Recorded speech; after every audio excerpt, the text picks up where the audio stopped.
룻기 4장 마치겠습니다. 오늘 룻기 마치겠습니다. 룻기 4장 1절에서 22절 말씀. 오늘은 주께서 내게 시를 주사합니다. 룻기 4장 12절 말씀.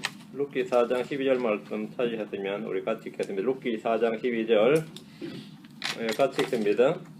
주께서 이 젊은 여자로부터 내게 시를 주사 내 집이 다말이 유다에게 낳아준 베레스의 집과 같게 하시길 원하노라 하니라. 베레스의 집과 같게 하기를 원하노라. 내 집이 베레스의 집과 같게 되기를. 주께서 내게 시를 주사합니다. 룻기 4장입니다. 룻기 4장 11절부터 22절 말씀. 주께서 내게 시를 주사. 잠깐 기도합시다. 위대하시고 거룩하신 주 하나님 감사합니다. 주님께서 은혜와 복을 위해서 저희가 주의 말씀을 함께 공부할 때 깨달음을 주시길 원합니다. 주님, 저희가 큰 믿음을 소유할 수 있도록 은혜 베푸시고 주의 성령께서 저희 속에서 강하게 임해 주시고 역사해 주시길 원합니다. 오늘 주께서 내게 시를 주사하신 말씀대로 저희에게도 늘 동사한 말씀의 시를 허락해 주시길 원합니다. 열매 맺게 해주시기로 간구하고 주의 성기도합니다. 아멘. 주께서 내게 시를 주사. 오늘은 룻기 마지막 시간입니다. 성문에서 보아스는 룻에서 가까운 친족과 도시의 장로 10명을 청해서 룻의 구속에 관한 일을 결정을 지었습니다. 룻에 더 가까운 친족은 나는 내 상속재산에 손해가 있을까 없냐에 나를 위해 그것을 물을 수 없나니 나의 물을 권리를 내가 취하라. 나는 그것을 물을 수 없노라 하면서 보아스에게 이 권리 양도, 이 구속의 권리를 양도해 줬습니다. 양보해 준 거죠. 보아스는 즉시 그가 포기한 구속의 권리를 승계했고 엘리멜렉에게 있던 모든 것과 기룡과 말론에게 있던 모든 것을 나오미의 손에서 샀습니다. 친족 구속의 법에 따라서 땅 외에도 말론의 아내 모압 여인 룻을 사서 내 아내로 삼고 그 죽은 자의 상속 재산을 위하여 그의 이름을 일으켜서 죽은 자의 이름이 그의 형제들 가운데서와 그의 처소의 상무가 끊어지지 않게 할 것을 증인들 앞에 선포를 했습니다. 이제 보아스 임무가 커진 겁니다. 룻을 구속했고 또 자식을 낳아서 이 일을 해야 되는 겁니다. 보아스 이런 결정에 도시의 장로들은 그를 축복을 해줬는데 주께서 보아스에게 시를 주시도록 복을 빌어줬습니다. 시를 주사. 주께서 내게 시를 주사. 이 말은 단순하게 애를 낳게 해달라는 말씀이 아니라 구속의 시를 말합니다. 구속의 시. 하나님께서 아브라함에게 주시겠다고 약속한 시로서 이 시는 창세기 3장 15절에서부터 예언된 여자이십니다. 하나님 아브라함에게 이삭을 낳을 것을 말씀하시면서 창세기 11장 19절에 내가 그와 또 그의 뒤를 이을 그의 씨와 더불어 내 언약을 세워 영원한 언약이 되게 하리라 이렇게 말씀하셨습니다. 그의 뒤를 이을 씨와 하죠. 씨와 이 씨, 예수 그리스도입니다. 아브라함은 주께서 내게 씨를 주지 않으셨은즉 이렇게 하셨지만 그가 100세가 되었을 때 이삭을 주었고 그 뒤에 그의 뒤를 이을 씨에 대해서 말씀해 주었습니다. 그의 뒤를 이을 씨가 누구냐는 거죠. 그의 뒤를 이을 씨죠. 이삭과 다음 야곱이죠. 다음 유다를 이어서 보아스에게까지 약속의 씨에 대한 상속이 주어진 겁니다. 보아스는 룻을 아내로 맞았고 그녀를 통해 씨를 얻으라는 장로들의 축복을 통해서 그때까지 결혼하지 않고 있었음을 알 수 있습니다. 당시 보아스는 나이가 많이 들었음에도 혼자의 몸이었는데 모압 여인 룻을 구속하기 위해서 결단을 내렸습니다. 룻은 모압에서 자기 백성, 자기 신들을 버리고 하나님의 날개근을 아래 의지하러 왔고 하나님은 그녀에게 충분한 보상을 주었습니다. 보아스는 부유하고 강하신 주, 추수의 주, 수확의 주, 피로를 공급하시는 주, 유업을 주시는 주, 안식을 주시는 주, 씨를 주시는 주, 구속의 주, 신랑 되신 주, 아주 주 예수 그리스도를 아주 다양하게 광범위하게 예피하는 인물입니다. 보아스라는 인물이 부자인 보아스가 관심을 가진 것은 오직 룻의 안식과 유업을 위한 것이었습니다. 보아스는 자신을 위해 일한 것이 아닙니다. 이는 우리 주님께서 자신의 모든 풍성함을 따라 저희를 구속하시는 것을 잘 예표해 줍니다. 우리에게는 우리의 모든 필요를 채워주시는 신랑이신 사랑의 주 하나님이 계십니다. 룻은 결혼을 하지만 자신의 수중에는 결혼식을 만한 지참금이나 혼수품을 마련할 돈도 없었습니다. 그냥 있는 그대로의 모습으로 몸만 가는 것이었습니다. 만약 룻이 뭔가를 좀 모아서 가려고 한다고 한번 생각해 보십시오. 부유하고 강력한 보아스와 걸맞는 결혼을 하려고 한다면 영원히 불가능할 겁니다. 주님은 있는 그대로의 모습을 받으시고 있는 그대로의 모습 그것을 받으시고 맞으십니다. 룻이 바로 저와 여러분을 예표하는 여자입니다. 자, 본문을 보겠습니다. 4장 11절. 성문 안에 있던 온 백성과 장로들이 이르되 우리가 증인이 되었나니 주께서 내 집에 들어간 여인으로 하여금 이스라엘의 집을 세운 라헬과 레아 두 사람 같게 하시기를 원하노라. 내가 에브라다에서 훌륭하게 행하고 베들레헴에서 유명하게 될지니라. 성문 안에 있던 온 백성과 장로들이 보아스가 룻을 구속하기로 한 이 일에 대해서 이제 증인이 되어준 겁니다. 증인이 되어줬습니다. 우리가 증인이 되어나니 돼. 그러니까 율법은 모든 일을 확정하기 위해서 두세 증인을 필요로 하는데 특히 재판에서 뭔가를 판결할 때는 반드시 증인이 필요합니다. 하나님은 이스라엘에게 너희는 나의 증인이오 이렇게 말씀하셨습니다. 이스라엘은 출애굽을 통해서 하나님은 민족들이 섬기는 우상이 아니라 참 하나님의 힘을 체험했고 맹세로 그분과 언약을 맺음으로써 그분의 증인이 되었습니다. 반대로 주 하나님은 이스라엘이 주의 백성임을 선포하고 증인이 되어 주셨습니다. 주 하나님은 참되고 신실한 증인이 되십니다. 백성들은 주께서 룻을 라헬과 레아 두 사람 갖게 하시길 원한다고 축복을 했습니다. 라헬과 레아 두 사람은 12족장을 낳았죠. 라헬과 룻 두 사람. 백성들은 이 라헬과 레아 두 사람 갖게 되길 원하노라 이렇게 축복을 했는데 라헬은 야곱이 사랑한 아내로 요셉의 어머니입니다.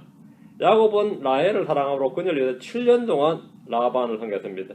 레아는 야곱의 첫째 부인으로 다산의 여인이었습니다.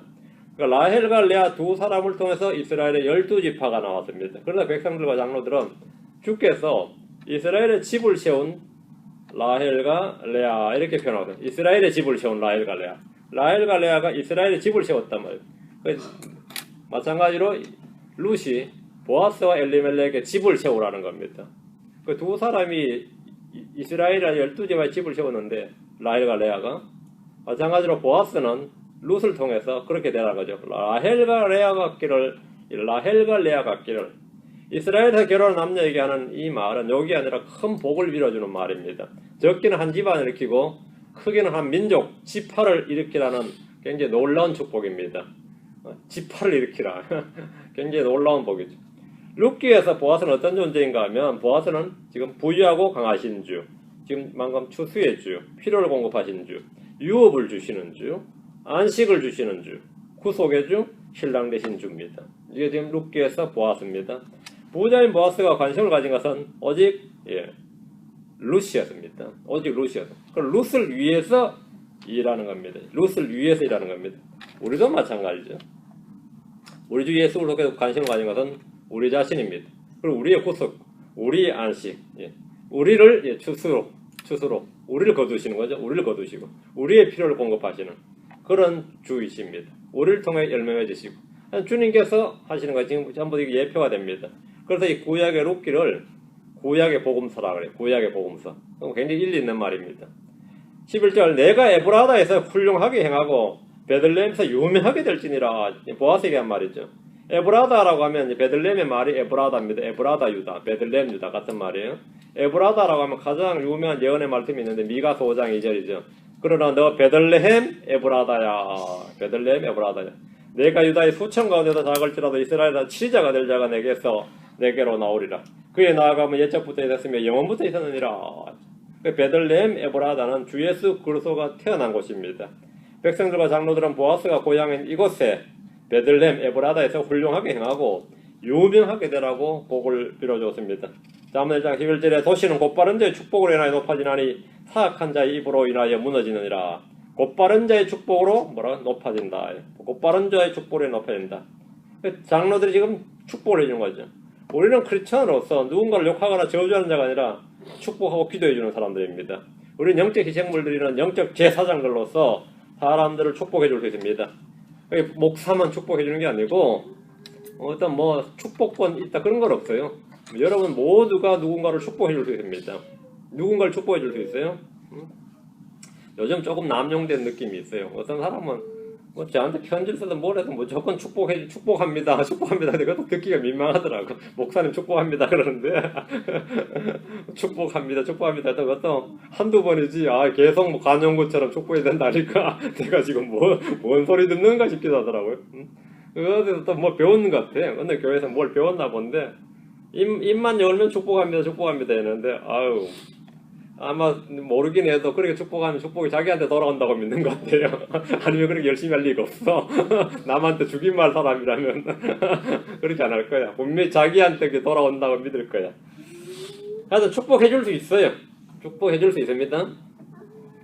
요즘 설교도 보면 축복합니다. 저희 교회에서 그렇게 안 하지만 보통 일반 교회 설교 들으면 한 30분도 안 한 설교에 축복합니다 소리 10번도 더 나옵니다. 축원드립니다. 축복드립니다. 그래서 축복도 별로 못 받는 것 같던데 왜 못 받는지 아세요? 지금 제가 본문을 잘 보세요. 내가 에브라다에서 훌륭하게 행하고 베들레헴에서 유명하게 될지니라. 이게 순서입니다. 이게 순서예요. 훌륭하게 행하고 유명하게. 근데 보통은 이제 앞은 빼버리고 뒤만 나오죠. 그걸 축복이라고 생각하는 거죠. 뒤만 하죠. 뒤만. 우리는 누군가를 축복해 줘야 되는데 누굴 축복해 주냐면 너희를 저주하는 자들을 축복하며 악의 일을 품고 너희를 다루는 자들을 위해 기도하라 했죠. 누구를요? 너희를 저주하는 자를 축복하고 악의 일을 품고 너희를 다루는 자. 야, 이런 사람 정말 주님 먼저 좀 데려가 주셨으면 좋겠습니다 싶은 사람 있잖아요. 이런 사람을 위해서 말하고 기도하라고요. 로마서 12장 14절에 너희를 핍박하는 자들을 축복하라. 축복하고 저주하지 말라 이랬습니다. 우리가 축복해야 할 대상은 우리를 저주하는 자, 핍박하는 자입니다. 바울 사도는 사역을 하면서 고린도전서 4장 12절에 또 수고하여 우리 손으로 일하며 욕을 먹으나 축복하고 핍박을 받으라 그것을 참으며 해야 됩니다. 욕을 먹으나 축복하고 그죠? 저주하는 자들 축복하고 핍박하는 자들 축복하고 그러면 아예 못 살겠다지. 그렇게는 못 삽니다 주님. 뭐 이게 지금인데 이 축복의 대상이 그렇습니다. 이 축복의 대상이 그래요. 우리가 영적 제사장으로서 왕가의 제사장으로서 또 그리스도의 제사장으로서 해야 될 일이고 우리의 축복을 받아야 할 대상입니다. 내가 축복합니다 그러면 내가 이 양반이 날 저주하는 자인가 욕하는 자인가 악의로 대하는 자인가 해야 되는 거죠. 응? 근데 누군가를 축복해 주는 일은 우리가 복을 상속받는 길입니다. 베드로전 3장 9절에 악을 악으로 욕설을 욕설로 갚지 말고 오히려 그와 관대로 축복하라. 이런 일을 위해 너희가 부르심을 받은 줄 아나니 이것은 너희가 복을 상속받게 하려 함이니라. 뭐라고요? 복을 상속받게 하려 함이니라. 그와 반대로 축복하라. 이것이 바로 복을 상속받는 길이다.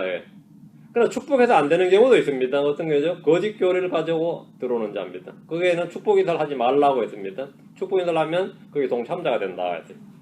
백성들과 장로들은 보아스가 에브라다에서 훌륭하게 행하고 유명하게 되라고 축복을 해줬는데 축복의 순서가 훌륭하게 행하고 유명하게 될지니라 합니다. 선을 행하고 의롭게 행하는 것이 먼저입니다. 앞입니다. 재물이나 명예를 얻는 것보다 잘 행하는 것이 더 중요합니다. 기도할 때도 마찬가지입니다. 부나 재물이나 명예를 구하는 것보다 지혜와 지식을 구하는 것이 주를 더 기쁘시게 합니다. 바르게 구하는 자는 그가 구하는 것을 100% 응답받습니다. 아사가 왕이 되었을 때 그는 주가 자기 하나님의 눈에 선한 것과 올바른 것을 행했습니다. 아사의 선한 간증을 들어보면 역대기의 14장 7절에 우리가 우리 하나님을 구하고 우리가 그분을 구하였으므로 그분께서 우리에게 사방에 안식을 주셨노라 하였느니라. 이에 그들이 건축하고 형통하였더라. 뭘 제일 구한 게 뭐죠? 하나님을 구하고 그분을 구하였으므로. 하나님을 구하고 그분을 구하는 게 먼저예요. 그러니까 주님 결과는 뭐죠? 안식이었습니다. 그리고 건축 형통입니다. 여기 순서예요. 여기 순서입니다. 그때 유다는 주님을 구하고 찾았는데 그들 역시 동일한 증언을 합니다. 역대기의 15장 15절에 그들이 마음을 다하여 맹세하고 전적으로 갈망하며 그분을 구하였으므로. 마음을 다하여 한 게 뭐라고요? 마음을 다하여 전적으로 갈망하며 그분을 구하였으므로.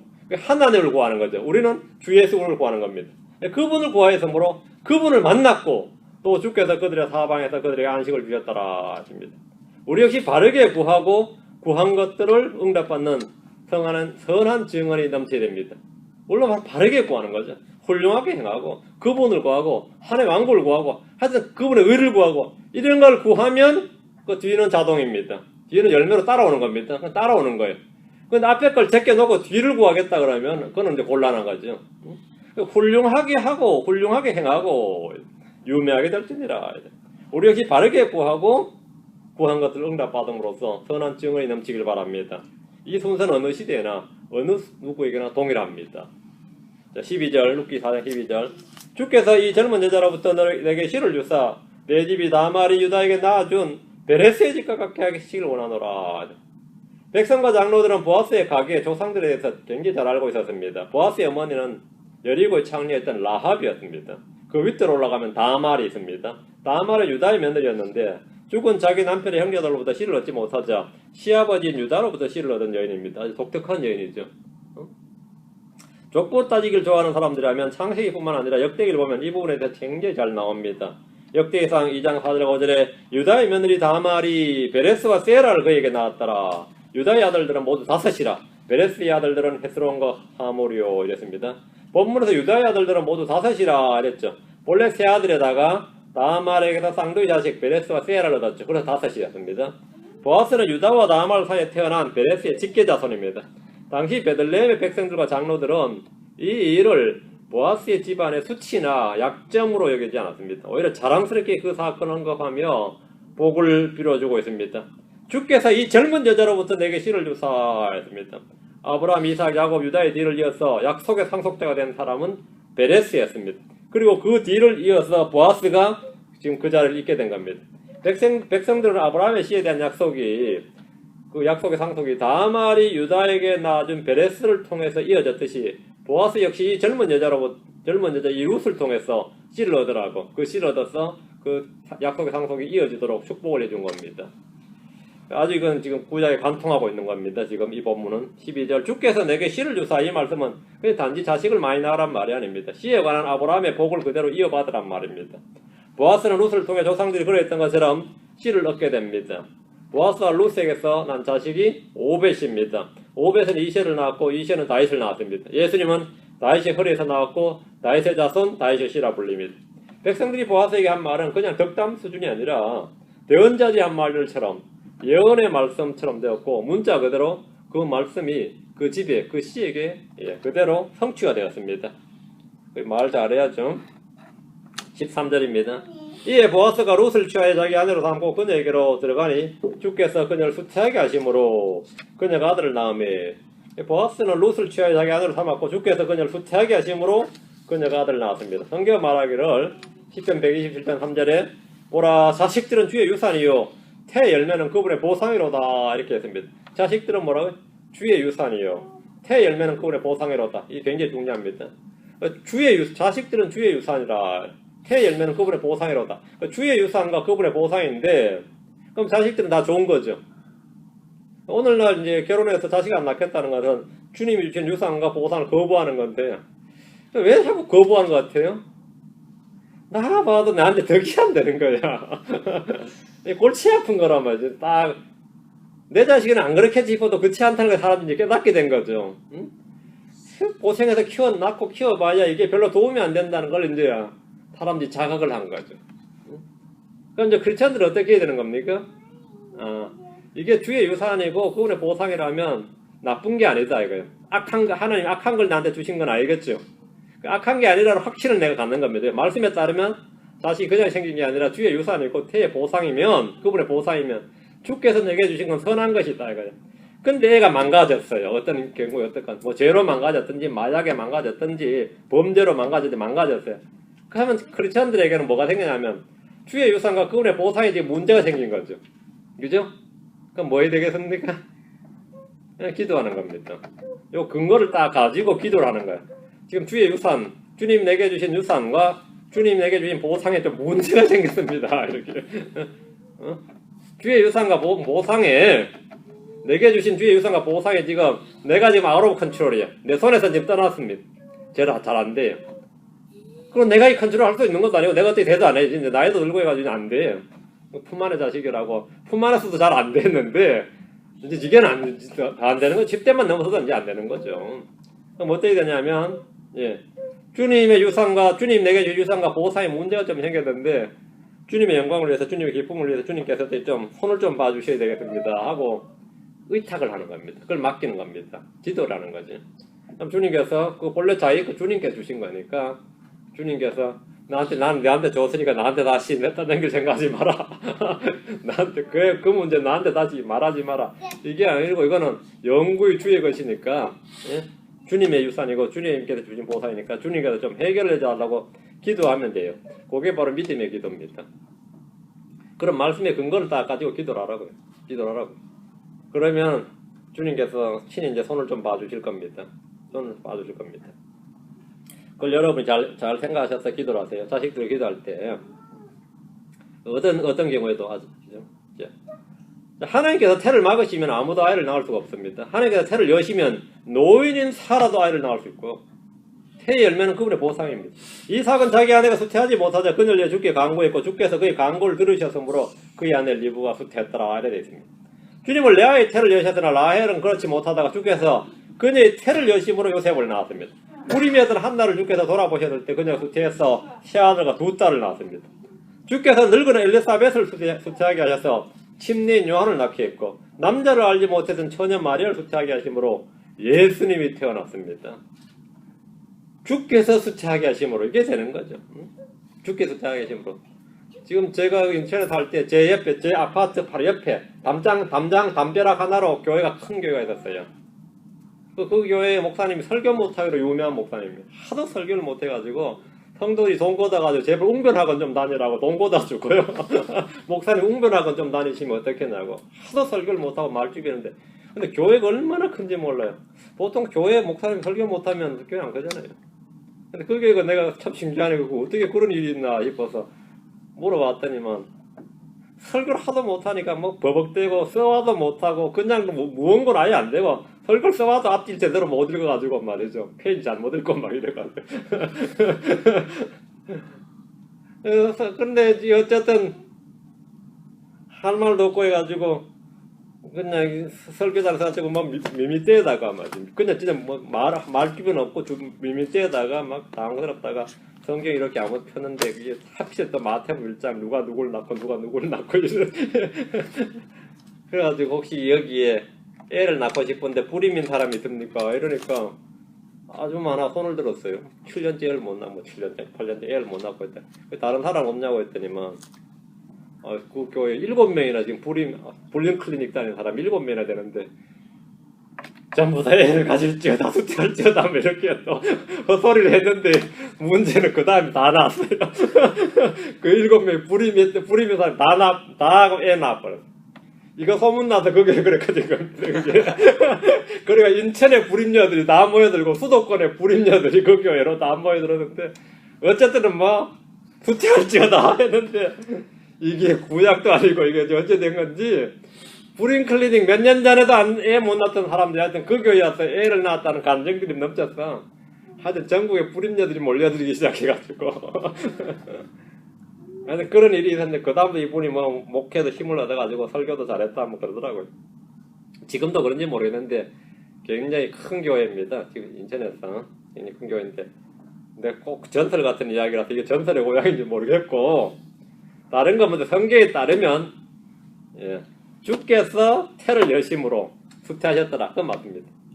그때 목사님 그렇게 말씀을 해가지고 그 교회에서는 주께서 태를 열어주신 그 태를 열어주신 교회라 그러더라고요. 많은 사람들이 수태를 했다 그래. 주님께서 태를 열어주시면 말이죠. 노인 엘리사벳이나 사라가 문제가 없고 평생 불임이었던 한나가 문제가 없어요. 5명 낳았어요. 엘리사벳이 침례에 낳았고 심지어 말이죠. 누가 낳았어요? 마리아가 애를 낳았어요.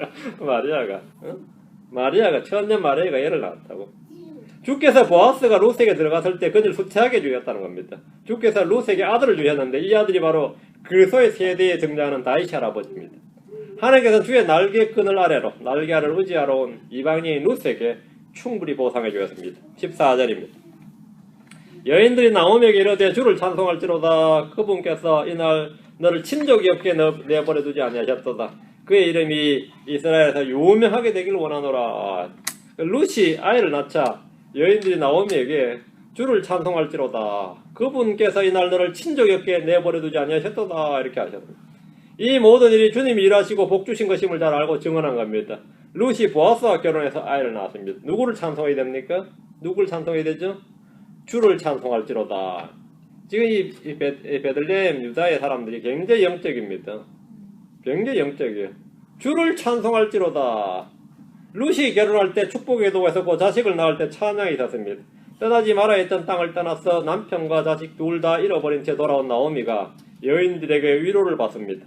경제적으로 파산하고 집안이 몰락한 가운데 이방 여인 며느리 룻을 데리고 고향으로 돌아갈 때 그녀의 탄식이 뭐였습니까? 나를 나오미라 부르지 말고 마라라 부르라. 이렇게 울부짖었던 그녀가 주위 사람들에게 축복을 받는 장면은 마치 그 해피엔딩처럼 아주 읽는데 마음이 평안한 거죠.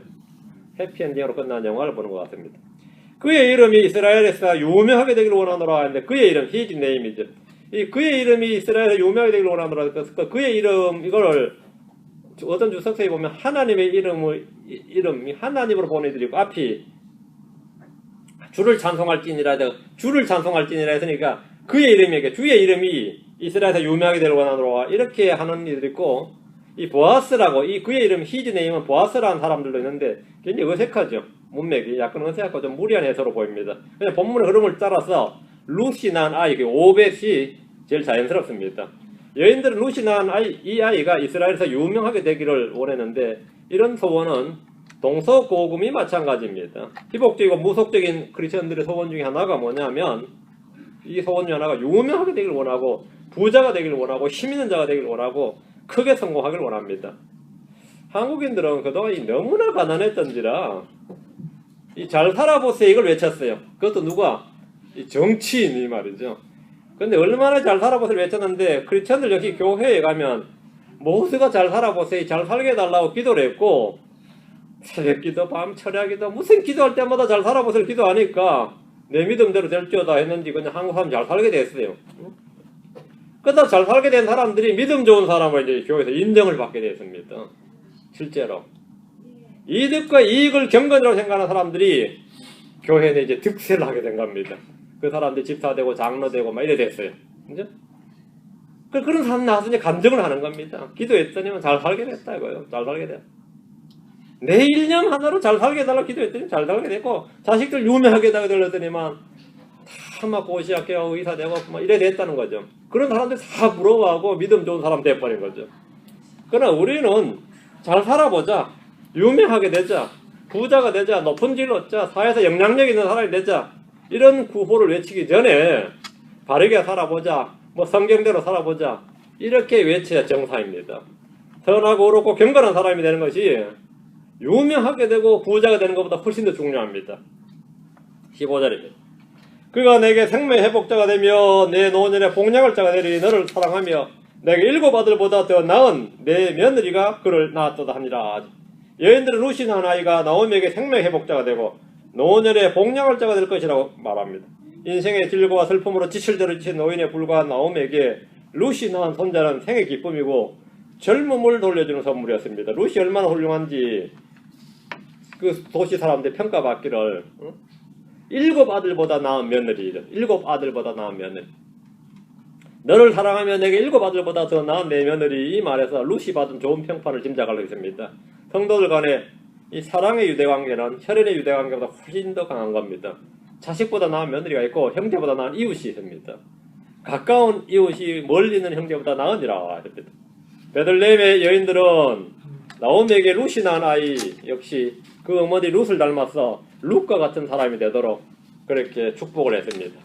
16절 17절 나오미가 아기를 취하여 품에 품고 그의 보모가 되며 그녀의 이웃 여인들이 그 아이에게 이름을 주며 이르되 나오미에게 아들이 태어났다 하여 그의 이름을 오벳이라 하였는데 그는 다윗의 아버지인 이새의 아버지니라.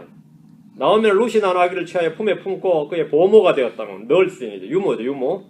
일반적으로 어른들은 자식보다 이 손주가 더 귀엽고 예쁘다 그럽니다. 젊을 때 아이를 낳고 키울 때는 정신이 없고 힘들었는데 늙어서 자식들이 낳은 아이를 보면 그렇게 귀여울 수가 없는 겁니다. 사실은 애가 더 이쁜 게 아니고 자신이 변화된 거예요. 자신이 나이가 들면서 인생이 조금 변화가 온 거죠. 나오미의 심정을 이해하는 것은 뭐 전혀 어렵지가 않습니다. 이웃 여인들은 나오미가 품고 있는 루스의 아기를 보면서 나오미에게 아들이 태어났다 이러면서 그 이름을 오벳이라고 불렀습니다. 특이한 것은 이 자식의 이름을 보아스나 루시 지은 것이 아니라 나오미 이웃의 여인들이 그 아이 이름을 지어서 부른 겁니다. 오벳이라는 이름은 섬기는 자, 종, 부양자라는 뜻입니다. 이 애가 누굴 섬기라고요? 이제 나오미를 섬기라고. 나오미에게 아들이 태어났다는 말은 오벳이 나오미의 죽은 아들 말론을 이어서 기업을 이을 자로 지정되었다는 겁니다. 오벳은 보아스의 아들이지만 동시에 나오미의 아들이 된 겁니다. 이것을 히브리어로 고엘이라고 그러는데 법정으로 양아들로 입양을 하지 않았지만 기업을 물을 자, 이런 지정을 하는 겁니다. 이런 경우 이 아이는 나오미의 회복자, 부양자가 됩니다. 오벳은 태어나자마자 임무가 무거워요.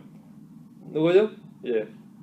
누구를 부양해야 된다고요? 나오미를 부양해야 되고 동시에 이 집의 자식 이렇게 이쪽 기업을 물을 자가 되고, 그때 이쪽에 법적으로 리걸리, 이제 법적으로 이쪽에 아들로 입양된 건 아닙니다. 보아스가 루스에 태어난 오벳은 법적으로 나오미의 부양자라는 의무만 안고 있는 겁니다. 오벳은 2세를 낳았고 다윗이 할아버지가 됩니다. 18절부터 22절은 이제 족보가 쫙 나오죠. 이제 베레스의 세대니라 아니라 제너레이션입니다. 세대. 베레스는 헤스론을 낳았고 헤스론은 라함을 낳았고 라함은 암미나답을 낳았고 암미나답은 나손을 낳았고 나손은 살몬을 낳았고 살몬은 보아스를 낳았고 보아스는 오벳을 낳았고 오벳은 이셀을 낳았고 이셀은 다윗을 낳았더라. 베레스는 유다가 며느리 다말에서 낳은 아이입니다. 이 부분은 마태복음 1장 3절에서 6절과 정확히 일치합니다. 마태복음 1장을 딱 펴면 유다는 다말에게서 베레스와 세라를 낳고 베레스는 헤스론을 낳고 헤스론은 라함을 낳고 라함은 아미나답을 낳고 아미나답은 나손을 낳았고 나손은 살몬을 낳고 살몬은 라합에서 보아스를 낳고 보아스는 루스에게서 오벳을 낳고 오벳은 이셀을 낳고 이셀은 다윗 왕을 낳고 이랬는데 베레스가 유다의 아들입니다. 하나님은 유다의 세대에 이렇게 하지 않고 유다의 세대라고 하지 않고 베레스의 세대에 이렇게 했는데 이는 베레스가 구속사역의 역사에서 아주 중대한 인물이기 때문입니다. 아브라함, 이삭, 야곱, 유다까지 족장들의 세대에서 구속사 인물들이 있는데 베레스부터 다윗이 태어날 때까지는 그 다음 세대 역사가 됩니다. 아브라함부터 유다까지가 한 세대가 되고 다음에 베레스부터 다윗까지 다음에 다윗부터 다윗의 세대 이렇게 되는 거죠. 이 구속사의 한 물줄기를 이어는 이 전환점 터닝 포인트가 되는 사람들이 이 베레스다 이거죠. 마태복음 1장에서 예수 그리스도의 세대를 보면 보아스와 루스의 이름이 다 나옵니다. 주님께서 보아스와 루스의 이름을 높이셨고 유명하게 하셨습니다. 베들레헴에 강력하고 부유한 자인 보아스가 과부인 모압 여인을 아내로 취하는 것이 가문의 수치가 될 것 같았지만 하나님은 그리스도의 세대에 그를 포함시킴으로써 이스라엘의 어떤 가문보다 더 영예롭게 하셨습니다. 우리는 모두 그리스도 안에서 복을 받은 자들입니다. 자, 갈라디아서 3장으로 가봅시다. 그리고 여러분이 보아스나 루시 받은 복은 사실 크리스천들에 비하면 그렇게 큰 복도 아닙니다. 우리 크리스천들은 그런 복을 받느냐 하면 간단합니다. 갈라디아서 3장 9절 14절 그런 이와 같이 믿음에 속한 자들은 믿음이 충만한 아브라함에게 복을 받느니라. 믿음에 속한 자들은 믿음이 충만한 아브라함과 함께 복을 받느니라. 아브라함의 복을 받는다. 14절 이것은 아브라함의 복이 예수 그리스도를 통해 이방인들 위에 임하게 하고 또 우리가 믿음을 통해 성령을 약속으로 받게 하려 함이니라. 우리는 보아스나 오벳보다 훨씬 더 큰 은혜와 복을 받은 사람들입니다. 이 은혜를 힘입어서 믿음의 삶을 살고 좀 풍성한 열매를 맺기를 바랍니다. 그래서 이스라엘에서 잘 행하고 했듯이 여러분 이 세상에서 잘 행하고 유명하게 되기를 원합니다. 잘 행하고 유명하게 되기를 원합니다. 기도합시다. 이래서 이제 룻기는 마쳤습니다. 룻기 짧은 책인데 하고 마쳤으니까 이제 다음 시간부터 또 다른 걸로 하겠습니다. 기도합니다. 위대하시 거룩한 주 하나님 감사합니다. 주님께 은혜와 복을 주셔서 저희 마음속에 늘 성령 충만함을 주시고 주의 말씀이 가득하게 하시고 늘 말씀을 읽게 하시고 그 말씀을 통해서 우리 주님을 만나게 해주시고 참으로 전심을 다해서 우리 주님을 갈망하고 주님을 찾고 그런 말미암아 주님이 주시는 영적 선물들이 가득하도록 또 열매들이 풍성하도록 인도해 주십시오. 감사드리며 주의 성기도 합니다. 아멘. 네, 마치겠습니다.